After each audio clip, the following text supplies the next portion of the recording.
Assalamualaikum warahmatullahi wabarakatuh. Om Swasti, salam kebajikan dan salam kesejahteraan untuk kita semua.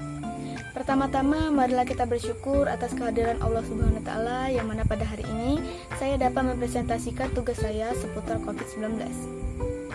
Salawat serta salam tak lupa kita panjatkan untuk junjungan kita Nabi besar Muhammad SAW. Di sini saya akan mempresentasikan penugasan dari diskusi 4 tentang gagasan seputar COVID-19. Awal mula munculnya COVID-19. COVID-19 merupakan penyakit yang disebabkan oleh virus SARS-CoV-2. Tiongkok tercatat sebagai negara pertama yang menemukan COVID-19.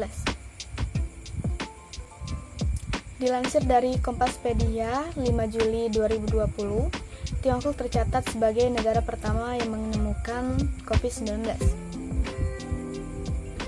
31 Desember 2020, kantor WHO di Tiongkok pun mendapatkan pemberitahuan mengenai penyakit baru pneumonia yang saat itu penyebabnya belum diketahui.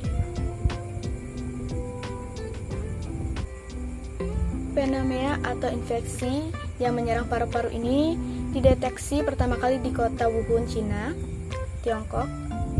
Hanya dalam waktu beberapa minggu terjadi peningkatan jumlah orang yang terkena penyakit ini.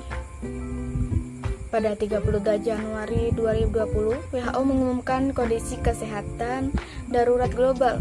Kemudian 11 Februari 2020, WHO mengumumkan secara resmi nama virus corona tipe baru sebagai Severe Acute Respiratory Syndrome COVID Corona 2 atau SARS-CoV-2.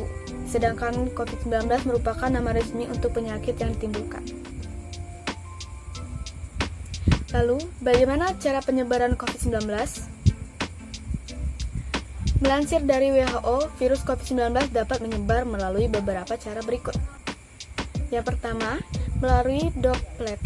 Droplet adalah cairan atau percikan air yang keluar dari saluran pernapasan ketika seseorang batuk maupun bersin.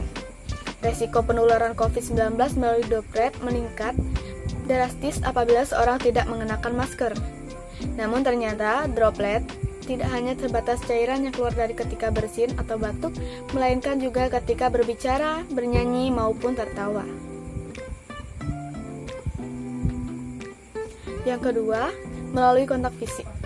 Kontak fisik seperti berjabat tangan adalah salah satu media penularan COVID-19. Karena itu, tidak pernah tahu ada berapa banyak kuman, virus, maupun bakteri di tangan kita dan lawan bicara. Makanya, sebisa mungkin hindari kontak fisik secara langsung.